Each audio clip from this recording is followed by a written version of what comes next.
नमस्कार, हमारे खास कार्यक्रम में आपका स्वागत है और मैं हूं राजेश सोनी। आज के इस कार्यक्रम में हम बात करेंगे स्वास्थ्य से जुड़ी हुई समस्याओं पर। देखिए, आज पूरे विश्व में असमयक जीवन पद्धति के कारण कई तरह की नई बीमारियों का प्रभाव जो है वो बढ़ चुका है। इंसान नई नई महामारियां झेल रहा है जो कि मानव जाति के लिए अस्तित्व के लिए खतरा है। अब अगर देखा जाए तो स्वस्थ व्यक्ति जो होता है वह स्वस्थ विश्व का निर्माण कर सकता है। आज के समय में बीमारियों से बचने के लिए इंसान को बड़ी बड़ी चुनौतियों का सामना करना पड़ता है और जिनका सामना मानव जाति आज कर भी रही है। मेडिकल, फिजियोथेरेपी, आयुर्वेद, एलोपैथिक, योग, ये कई तरह की पद्धतियां हैं जिनके माध्यम से बीमारियों और महामारियों से निजात पाई जा सकती है। कौन कौन से रोग हैं, क्या क्या इसके इलाज हैं, आज हम इसी बारे में एक्सपर्ट से चर्चा करेंगे, उनसे समझने की कोशिश करेंगे। कई एक्सपर्ट भी हमारे साथ हैं, पहले हम आपसे उनका परिचय करवाते हैं, उसके बाद हम चर्चा को आगे बढ़ाएंगे। हमारे साथ इमैनुअल लॉरेंस जी हैं, आपका बहुत बहुत स्वागत है लॉरेंस जी। और साथ ही डॉक्टर मोहित कुमावत जी भी हमारे साथ हैं। मोहित जी, आपका भी बहुत बहुत स्वागत है। डॉक्टर परितोष राही जी हमारे साथ जुड़े हुए हैं। परितोष जी, आपका भी बहुत बहुत स्वागत है। आप तीनों ही मेहमानों का स्वागत करते हैं। सबसे पहले मैं शुरुआत डॉक्टर परितोष जी आपसे ही कर लेता हूं। देखिए, आज के समय पर हम देख रहे हैं कि हर व्यक्ति स्वस्थ रहना चाहता है, ये प्राथमिकता है कि व्यक्ति स्वस्थ रहे, लेकिन चुनौतियां भी बहुत हैं क्योंकि आज खान पान की यदि हम बात करें और रोज़मर्रा की जो व्यक्ति की ज़िंदगी है भागदौड़ वाली, अब ऐसे में ये बड़ी चुनौती है कि भाई स्वस्थ कैसे रहे। कई पद्धतियां हैं, कई सारी दवाइयां हैं जिसका सहारा व्यक्ति लेते हैं, तो सबसे बड़ी चुनौती तो स्वस्थ रहना है। कैसे स्वस्थ रहा जाए, इसके बारे में आप बताइए, आगे चर्चा को हम बढ़ाएं। जैसे कि स्वस्थ रहने वाली जो बात है, इसके लिए हम कई सारी चीज़ें यूज़ करते हैं। जैसे जो पुराने लोग हैं उसमें पहले उन लोगों को बीमारियां बहुत कम होती थी, लेकिन आज के समय में सेडेंटरी लाइफ स्टाइल हो गई है। ज़्यादा एक्टिविटी नहीं है, योगा नहीं करते हैं और खेल कूद भी बहुत कम हो गया है, मतलब स्पोर्ट्स एक्टिविटी भी नहीं है। इसके साथ साथ अगर हम अपनी लाइफ को बेसिकली छोटी सी 15 मिनट्स, 20 मिनट्स, 1 आवर के लिए भी अगर हम स्पोर्ट्स एक्टिविटी करें या फिर जिम करें, योगा करें, तो हम इन सारी चीज़ों से हम अपनी हेल्थ को इम्प्रूव कर सकते हैं और बीमारियों से थोड़ा दूर रह सकते हैं। निश्चित तौर पर कई ऐसी एक्टिविटीज़ हैं जिसे अपनाकर लोग बीमारियों से बच सकते हैं। मैं मोहित जी आपके पास आऊँगा। देखिए, बीमारियों को लेकर आज के समय पर यदि देखा जाए तो कई तरह की बीमारियां, और अब तो बीमारियों के बाद महामारी का दौर भी आ गया है। कोरोना काल के बाद जो है लोगों में काफ़ी डर है और काफ़ी खौफ है, और आज के समय तो लोग सतर्क भी बहुत ज़्यादा हो गए हैं। अब चुनौतियां और भी ज़्यादा बढ़ रही हैं। अभी हमने देखा कि एक और वेरिएंट आ गया है।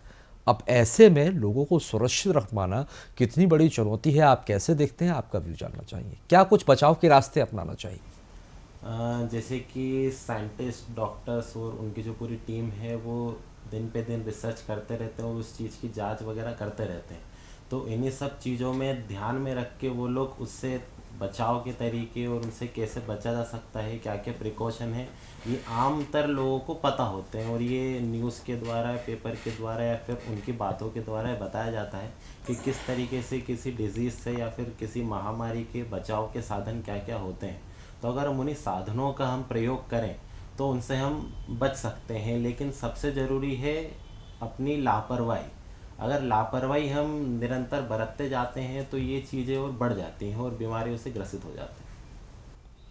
सजग रहने की ज़रूरत है, लापरवाही से बचने की ज़रूरत है, और आज के खान पान में भी बहुत ज़्यादा ज़रूरत है सुधार की। इमैनुअल जी, मैं आपके पास आना चाहूँगा। देखिए, आज के समय में वाकई ये बहुत फास्ट फूड का ज़माना है। हम देखते हैं कि भाई लोग बाग ज़्यादातर आकर्षित होते हैं फास्ट फूड की तरफ। खान पान का जिक्र करते हुए नज़र आए हमारे साथ मोहित जी, उन्होंने बताया कि भाई इस तरह की लापरवाहियों से बचने की ज़रूरत है। और जो वायरसों का ट्रेंड चला है, एक के बाद एक वायरस आ रहे हैं, इसके बचाव के लिए आपकी तरफ से आपसे समझना चाहेंगे वो कौन कौन से उपाय हैं जो लोगों को आजमाने चाहिए? जी, मेरा सुझाव ये है इस विषय में कि जैसे कि हमें न्यूज़ के द्वारा, हमें मीडिया के द्वारा या फिर हमें सोशल मीडिया है, हमें डॉक्टर्स के द्वारा हमें जो गाइडलाइंस हैं पहले तो चीज़ तो हमें वो फॉलो करनी चाहिए। साथ में हम जब भी लिख लें तो हम मास्क पहन के लिख लें, हम सोशल डिस्टेंसिंग बनाए रखें। जब भी हम जैसे क्राउडेड प्लेसेस पे जाते हैं तो मेरे हिसाब से हमें वहाँ पे अवॉइड करना चाहिए कि हम वहाँ पे पूरा प्रॉपर मास्क ला के रखें। और हम लोग कोशिश करें कि हम स्वच्छता बनाए रखें। स्वच्छता एक ऐसी चीज़ है जिससे बहुत सी बीमारियों का हम ख़त्म कर सकते हैं। तो हमें आसपास अपने स्वच्छता बनाए रखनी चाहिए कि अगर हम कहीं देख रहे हैं किसी चीज़ को मतलब गंदी पड़ी है। निश्चित तौर पर स्वच्छता का संदेश यहाँ पर देते हुए आप नज़र आ रहे हैं और सरकार भी यही कहती है स्वच्छ भारत बहुत ज़रूरी है और प्रधानमंत्री तो इसको लेकर मुहिम भी चला रहे हैं। एक बार फिर मैं परितोष जी आपके पास आना चाहूँगा। देखिए, अभी तो बात हुई है कि भाई क्या क्या बचाव के लिए उपाय हैं, जिस तरह से आप लोगों ने अपने अपने व्यूज़ सामने रखे हैं, लेकिन आज के दौर में हम देखें तो सबकी सोच अलग है। इंसान बचाव के लिए कई तरह की पद्धतियों का इस्तेमाल करता है, जिसमें एलोपैथिक है, फिजियोथेरेपी है और फिर आयुर्वेद भी है। सबका अलग अलग है। मैं सबसे पहले आपसे ये समझना, देखो सबसे ज़्यादा आसान आज के समय पे व्यक्ति समझता है एलोपैथिक को, जो आसान भी है और सबसे ज़्यादा उसी का इस्तेमाल भी किया जाता है। तो एलोपैथिक कितनी कारगर है और ये कितनी सही है, ज़रा इसके बारे में बताइए। हर डिसीज़ एक अपनी तरह की एक डिसीज़ होती है। उस डिसीज़ को ये नहीं कह सकते हैं कि सिर्फ एलोपैथी ही ठीक कर सकती है या आयुर्वेदा ही ठीक कर सकती है या फिजियोथेरेपी ठीक कर सकती है। किसी भी डिसीज़ को ठीक करने के लिए सबसे पहले उसका रूट कॉज जानना बहुत ज़रूरी है कि वो हुई कैसे है। उसके हिसाब से ही उसका डायग्नोस करके फिर उसको ठीक किया जा सकता है। अब जैसे अगर एलोपैथी की बात करी जाए तो एलोपैथी में सबसे आसान, जैसा कि आपने बताया, सबसे आसान तरीका है, तो लोग आसान की तरफ ही भागते हैं, मेहनत करने से ज़्यादातर बचते हैं। तो इस चीज़ में देखा जाए तो मेडिसिन्स जो हैं वो एक तरह से एंटीबॉडी का काम करती हैं, मतलब आपको बैक्टीरिया वायरस वगैरह से प्रोटेक्ट करने के लिए आगे बढ़ाती हैं। बट ये एक परमानेंट सॉल्यूशन नहीं है। इसके साथ आपको लाइफस्टाइल में भी चेंजेस करना पड़ेंगे, तभी जाके ये आगे आपकी जो लाइफस्टाइल है बेटर होगी और बीमारियों से लड़ने की क्षमता बढ़ेगी। सिर्फ एक ऑप्शन है एलोपैथी कि हाँ आप एलोपैथी मेडिसिन ले लीजिए आप ठीक हो गए, बट आगे के लिए आपको इन सारी चीज़ों से बचने के लिए तो अंततः आपको एक्सरसाइजेज वगैरह ही करना रहेंगी। Doctor Mohit ji, permanent solution के लिए कहा जाना चाहिए, जिस तरह से प्रशांत जी ये कहते हुए नज़र आए कि ठीक है एलोपैथिक लोग लेते हैं, जल्दी असर करती है और कहीं ना कहीं आसान रास्ता है, इसलिए इसका इस्तेमाल लोग जल्दी कर लेते हैं।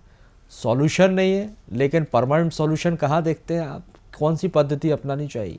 जैसे कि एलोपैथी को देखा तो जिस तरीके से आजकल फास्ट फूड है, वैसे ही एलोपैथी को मैं फास्ट मेडिसिन मानता हूँ कि चीज़ों को बहुत ही जल्दी, बीमारी को या फिर जो भी चीज़ है उसे ढक के ठीक कर सकता है एलोपैथी से। लेकिन ये उस डिज़ीज़ पे या फिर जो कंडीशन है उसके ऊपर डिपेंड करता है कि वो किस चीज़ की है। अगर मान लीजिए मांसपेशियों की बात करें या फिर पोस्चर की बात करें, तो इस मामले में फिज़िकल थेरेपी या फिजियोथेरेपी है जिससे हम उसे पूरी तरह ठीक कर सकते हैं। एलोपैथी में माइनर जो चीज़ें होती हैं, जैसे बुखार सर दर्द है तो उससे उसको ठीक किया जा सकता है। बाकी सर्जरी एलोपैथी का बहुत ही अच्छा हिस्सा है जो कि प्रूवन है और फिर उससे काफ़ी चीज़ें ठीक हो सकती है। लेकिन अगर हम नेचुरल तरीके से बिना किसी साइड इफ़ेक्ट के अगर किसी बीमारी को ठीक करना चाहते हैं तो उसके लिए आयुर्वेदिक की तरफ जाना चाहिए। यहाँ पर होम्योपैथी का भी रोल आता है, डाइट न्यूट्रिशन जो कि लाइफस्टाइल मॉडिफिकेशन में आता है। तो ये सारी चीज़ें जब साथ में काम करती है तो रिकवरी और जिस कंडीशन से हम या फिर पेशेंट लड़ रहा है उसको और ही जल्दी ठीक करने और आगे उससे बचाव करने में काफ़ी मदद मिलती है। आसान रास्ता आगे चलकर मुसीबत खड़ी कर सकता है, ये कहना है, और जड़ से ख़त्म करने के लिए आयुर्वेद बेहतर है। लॉरेंस जी ये कहते हुए नज़र आए हैं। मोहित जी, आपसे समझना चाहूँगा कौन सी पद्धति को बहुत ज़्यादा बेहतर मानते हैं, क्योंकि फिजियोथेरेपी का चलन भी बढ़ रहा है, शारीरिक तौर पर कहें, मेंटलिक तौर पर मस्तिष्क के लिए भी बहुत अच्छी होती है, और दूसरी तरफ आयुर्वेद और एलोपैथिक, इन तीनों पद्धति में से आप क्या बेहतर मानते हैं? जी, मेरा मानना ये है कि तीनों पद्धति अपनी जगह सही खड़ी होती हैं, क्योंकि ये बीमारियों के हिसाब से अगर आप देखें कि अगर हमें फ़ीवर है, हाई फ़ीवर है, तो हमें ये रहेगा कि हमें एलोपैथी की तरफ ही जाना पड़ेगा। अगर जैसे कि मेरे साथ मोहित जी ने बताया, मांसपेशियों में अगर आपको दर्द रहता है, घुटनों का दर्द रहता है, तो उसमें ये है कि फिजियोथेरेपी कारगर इससे होती है कि आपको उसमें एक्सरसाइजेज रहती हैं, उसमें हमारी बहुत सारी चीज़ें रहती है, मॉडलिटीज़ रहती हैं, इलेक्ट्रिकल मॉडलिटीज़, जो कि हम पेशेंट को अप्लाई करते हैं, उससे आराम मिलता है। अगर वहीं आप देखिए, अगर हमें कोई भी क्रॉनिक या सिस्टमिक में डिसीज़ रहती है, अगर हम उसको नेचुरली ठीक करना चाहते हैं, अब कुछ पेशेंट्स रहते हैं जिन्हें लिवर की प्रॉब्लम होती हैं, वो डाइजेस्ट नहीं कर पाते हैं, ड्रग्स मतलब जो है उसके साइड इफ़ेक्ट से बचना चाहते हैं, तो हम उसके लिए आयुर्वेद के लिए हम लोग और बढ़ते हैं। तो आयुर्वेद जो है वो उसके कोई साइड इफ़ेक्ट नहीं होते हैं, तो पेशेंट उस चीज़ को नेचुरली कंज्यूम करके अपने आप को ठीक कर सकता है। लेकिन इंतज़ार लंबा होता है आयुर्वेदिक के लिए, और शायद इतना पेशेंस होना बहुत ज़रूरी है किसी भी पेशेंट के अंदर।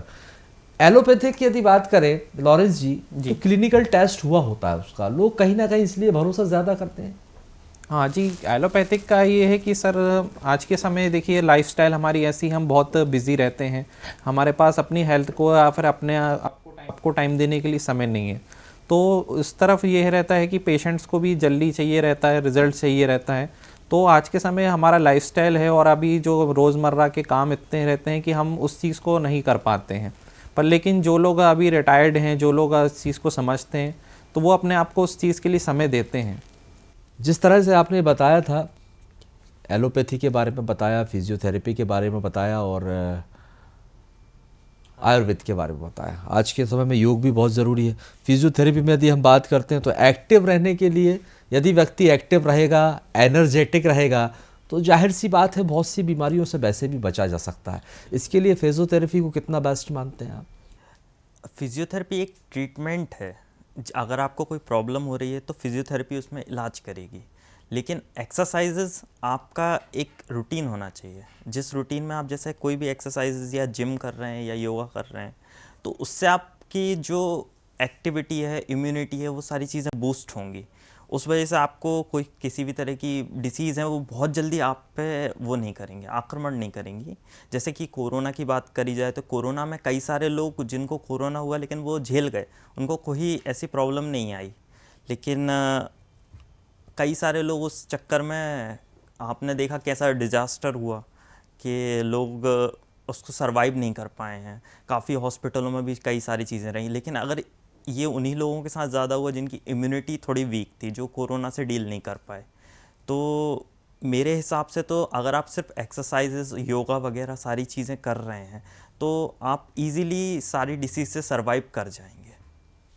इम्यूनिटी अगर मजबूत है तो हर रोग से लड़ने की क्षमता बढ़ जाती है, और यही संदेश है हमारे साथ यहाँ पर जो डॉक्टर साहब बैठे हैं, और उन्होंने ये संदेश दिया है परितोष जी ने कि भाई देखिए, जितनी ज़्यादा एक्सरसाइज करेंगे, जितने ज़्यादा एनर्जेटिक रहेंगे, उतने ही आप बीमारियों से दूर रहेंगे। और मोहित जी देखिए, कई दवाइयों का विपरीत असर भी देखने को मिला है। यदि हम एलोपैथिक की बात करते हैं तो एलर्जी हो जाती है या फिर और भी कई विपरीत असर होते हैं, तो ऐसे में कितना बचने की ज़रूरत है? बचाव तो बहुत ही ज़्यादा ज़रूरी है एलोपैथी में। जैसे कि आपने पहले बताया कि रिसर्च बेस होती है और उनके सारे ट्रायल्स किए गए होते हैं तभी वो होती है, लेकिन कभी कभार गलतियों से या फिर कंपोजिशन में कुछ चेंजेस की वजह से उसके साइड इफ़ेक्ट ज़्यादा देखने को मिलते हैं। जैसे हम न्यूज़ में पढ़ते हैं कि कुछ दवाइयों के कुछ बैचेस काफ़ी ख़राब थे जिनके गलत साइड इफ़ेक्ट्स देखने को मिले। तो मेरा मानना ऐसा है कि सिर्फ दवाइयों पे ना रिले करके हमें लाइफस्टाइल मॉडिफिकेशन पे ज़्यादा ध्यान देना चाहिए, क्योंकि अगर दवाई तो उस चीज़ को जाके बिल्कुल ठीक नहीं करती। ऐसा नहीं होता है कि दवाई जाके उस कंडीशन से लड़ती है, वो तो ऐसा है कि बॉडी की खुद की इम्यूनिटी है जो उसे ठीक करती है। दवाई उसको एक तरीके से असिस्ट करती है, और उसके जो नेगेटिव इफ़ेक्ट्स बॉडी को हो रहे हैं, जैसे कि जो पेन हो रहा है या दर्द हो रहा है, इन्फ्लेमेशन है, तो दवाई जाके बस उसको कवर करेगी। लेकिन क्योंकि दवाई है उस तरीके की कंपोजिशन है जो बॉडी के लिए एक तरीके से फॉरेन ऑब्जेक्ट है, तो उसको भी मेटाबोलाइज करने के लिए लीवर को काफ़ी काम करना पड़ता है, किडनी को काम करना पड़ता है, तो उसके ऊपर ही बुरे प्रभाव पड़ते हैं। लेकिन हम अगर दवाइयों पे थोड़ा सा और फिर लाइफस्टाइल पे ज़्यादा ध्यान रखें तो हम उन चीज़ को भी सर्वाइव कर सकते हैं। निश्चित तौर पर। लॉरेंस जी, आप कैसे देखते हैं कि देखिए, दवा से बचने की बात कह रहे हैं मोहित जी, लाइफस्टाइल में बदलाव की ज़रूरत है, लेकिन बड़ी समस्या ये है कि आज के समय पर शेड्यूल बहुत व्यस्त है। अब ऐसे में कम समय पर कैसे लाइफस्टाइल में बदलाव लाया जाए, और वो कौन कौन सी प्रक्रियाएं हैं जिन्हें कम समय में आजमा कर भी इंसान जो है वो स्वस्थ रह सकता है? जी, जैसे कि ये विषय था कि लाइफस्टाइल सबकी बहुत बिजी रहती है, ऑफिस में भी हम लंबे घंटे में काम करते हैं, तो इसी के लिए हम लोग पोस्चर के लिए जो करेक्टर एक्सरसाइजेस हैं तो हम जो सेल्फ स्ट्रेचिंग एक्सरसाइजेस हम लोग पेशेंट्स को सिखाते हैं कि आप अगर ज़्यादा देर तक बैठे हैं, अगर एग्जांपल आप कॉर्पोरेट वर्कर हैं, आपकी 8 घंटे की डेस्क जॉब है, तो आप कुछ मत कीजिए, आप 1 घंटा आप जैसे बैठते हैं तो आप थोड़ा थोड़ा उसको बीच में वॉक कीजिए। आप हमेशा हाइड्रेटेड रहिए, आप अपने साथ फ्रूट्स रखिए, सैलेड रखिए, आप अपने साथ स्प्राउट्स रखिए, बीच बीच में आप उसको लेते रहिए। और ज़्यादातर कोशिश ये रखनी चाहिए, हमें अपना पोस्चर पे हमें ध्यान रखना चाहिए। हम लोग कभी कभार इस चीज़ पे ध्यान नहीं देते हैं। कुछ लोग रहता है कि लैपटॉप पे बहुत ज़्यादा आंखें मतलब आंखें गड़ा के देखते हैं, लोग बहुत ज़्यादा गर्दन झुका के लैपटॉप चलाते हैं। और फिर एग्जांपल सिक्योरिटी के जो स्टैंडिंग जॉब्स हैं लोगों की बहुत ज़्यादा, तो स्टैंडिंग जॉब जो जिनकी रहती है उनको काफ़ी मतलब समय लेग पेन रहता है, मसल्स उनमें क्रैम्प्स आता है। तो उनके लिए मैं ये सलाह दूंगा कि भाई आप जो है हम सेल्फ स्ट्रेचिंग जो रहती है एक्सरसाइजेज रहती है हम उनको वो बताते हैं। हम लोग काफ़ी ऑफिस में हम वर्कशॉप भी ऑर्गेनाइज करते हैं कि भाई आपको अगर बैठे हैं तो आप बैठे बैठे ही आप क्या क्या एक्सरसाइजेस करिए, थोड़ा सा हिलिए, आप साथ में मूवमेंट्स करते रहिएगा, आप जो है ब्रेक लीजिए बीच बीच में। तो इस तरीके से आप बचाव कर सकते हैं। तो जिस तरह से हमारे एक्सपर्ट बता रहे हैं, इन्हें आजमाने की बहुत ज़रूरत है। और फिर एक बार मैं रुख करता हूं, यहाँ पर हमारे साथ परितोष जी बैठे हुए हैं। परितोष जी, कई बार हमने ये देखा है कि देखिए लोग जो होते हैं वो खुद से ही घर पर डॉक्टर बनने की कोशिश करते हैं। अगर बीमार हुए तो पहले वो घरेलू नुस्खे उनके शुरू हो जाते हैं, उससे भी आराम ना हुआ तो फिर वो पड़ोसियों से पूछते हैं भाई अब क्या करना चाहिए, और उसके बाद जब वहाँ से भी आराम नहीं लगता है तो वो डॉक्टर के पास पहुँचते हैं। तो ऐसे में कई बार ये देखने को मिलता है कि काफ़ी देर हो चुकी होती है और बीमारी और ज़्यादा बढ़ जाती है। जैसा कि आपने बताया कि घरेलू नुस्खे अक्सर क्या होता है ना कि कोई भी पेशेंट जो मेरे पास आता है तो वो सफ़र करते हुए आता है। मेरे लगभग 60% पेशेंट ऐसे हैं जो मेरे तक पहुंचते पहुंचते कई सारी जगह पहुंच चुके होते हैं, कई सारे डॉक्टर्स के पास जा चुके होते हैं और अपना घर पे खुद का भी ट्रीटमेंट कर चुके होते हैं। ऐसे ही मेरे पास एक पेशेंट आए थे, उनको बॉल लगी थी उंगली में और उनकी जो उंगली है वो फ्रैक्चर हो गई थी। तो इसमें उन्होंने थोड़ा वेट किया 1-2 दिन की, अरे ठीक है चलो ठीक है स्वेलिंग है उतर जाएगी, मैं देख लेता हूँ। बर्फ़ लगा ली, बर्फ़ की सिकाई कर ली, लेकिन स्वेलिंग नहीं उतरी। इसके बाद फिर वो गए डॉक्टर के पास। तो अब भाई अब ठीक नहीं हो पा रहा है, अब क्या करें, अब तो जाना ही पड़ेगा। तो वो डॉक्टर के पास गए, डॉक्टर ने देखा कि उंगली फ्रैक्चर है। उसके बाद उन्होंने उसके ऊपर एक ब्रेस लगा दिया और देन बोला ठीक है 2 वीक्स बाद आप आइएगा, उसके बाद अपन चेक करते हैं क्या हुआ। तो दोबारा उन्होंने एक्सरे करवाया तो पता चला कि वो उंगली जुड़ी नहीं है। तो फिर उन्होंने फिर डॉक्टर चेंज किया। वो जब दूसरे डॉक्टर के पास गए तो उनको पता चला कि वो नॉर्मल फ्रैक्चर नहीं है, वो पैथोलॉजिकल फ्रैक्चर है। अब पैथोलॉजिकल फ्रैक्चर है तो अब उसका उनको ऑपरेट कराना पड़ गया। ऑपरेट कराने के बाद जब उन्होंने 2-3 जगह अपना ओपिनियन लिया तब उनको समझ में आया कि ऑपरेट करा लेना चाहिए। अब ऑपरेट कराया, उसके बाद उनकी उंगली बिल्कुल रिस्ट्रिक्ट हो गई। इसके बाद जब उनका फिजियोथेरेपी मैंने शुरू करी तो उनका जो मूवमेंट है वो प्रॉपर नहीं आया, बिकॉज ऑफ दैट कि उनका जो टाइम ड्यूरेशन है ठीक होने का वो टाइम ड्यूरेशन निकल चुका था।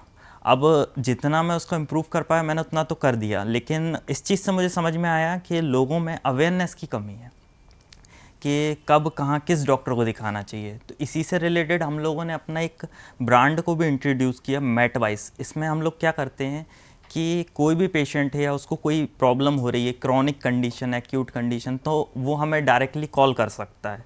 हम 24/7 अवेलेबल रहते हैं और उसके लिए ये सर्विस प्रोवाइड कराते हैं कि आप हमें अपनी सारी डिटेल्स दीजिए, आपको क्या क्या हुआ है किसी भी तरह की कंडीशन में, आपका जो भी रिपोर्टिंग है कुछ भी है, तो हम उसको उस चीज़ से रिलेटेड मेडिकल गाइडेंस प्रोवाइड कराते हैं। अगर रिक्वायरमेंट होती है तो हम उसको डॉक्टर का गाइडेंस भी प्रोवाइड कराते हैं कि आप इन डॉक्टर के पास चले जाइए, ये आपका इलाज बेहतर तरीके से कर पाएंगे। तो जो उसका जो ठीक होने का टाइम है वो टाइम शॉर्ट हो जाएगा और बहुत अच्छे से उसके रिज़ल्ट आएंगे और हो सकता है कि बेहतर कंडीशन जैसी उसकी पहले कंडीशन थी वो उसी कंडीशन में वापस आ जाए। तो एक छोटा सा इनिशिएटिव हम लोगों ने लिया है और ये सर्विस एकदम फ्री है। तो इससे जो मेडिकल गाइडेंस है और लोगों का विश्वास है वो एक तरह से बना रहेगा।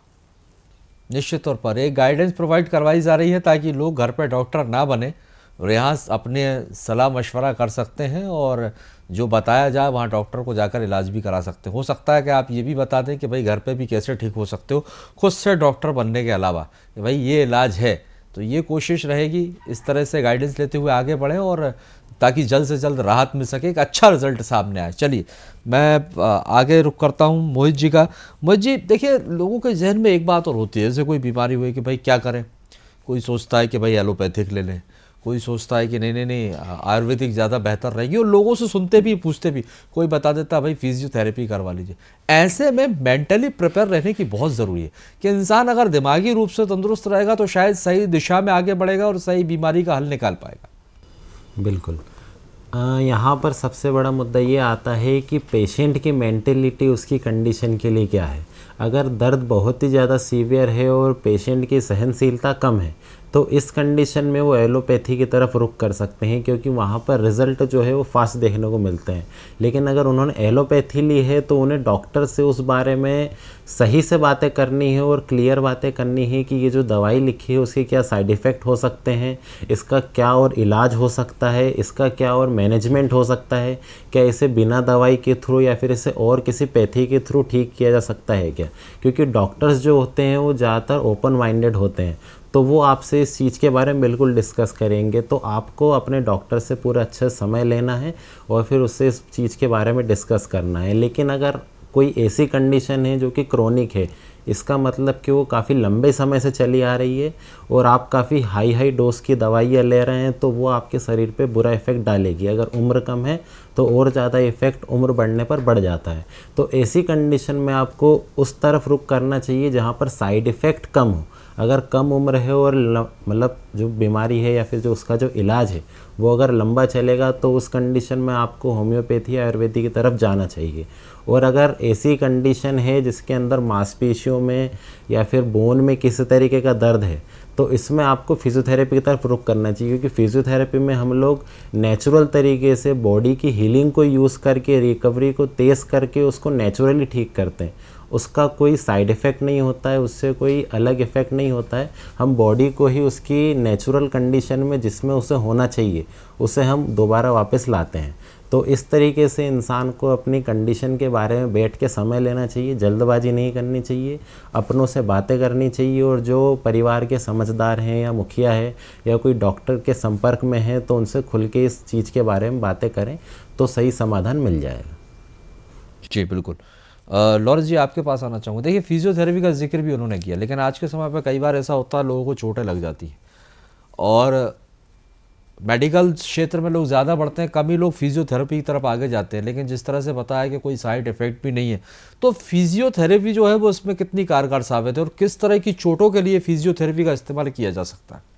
जी मैं बताना चाहूँगा, दरअसल जब हम फिजियोथेरेपी है उसमें जैसे कि आप मान के चलिए कि दो तरीके की चोटें होती हैं, दो तरीके की कंडीशन बनती है हमारे साथ। एक होती है क्रॉनिक कंडीशन और एक होती है एक्यूट कंडीशन।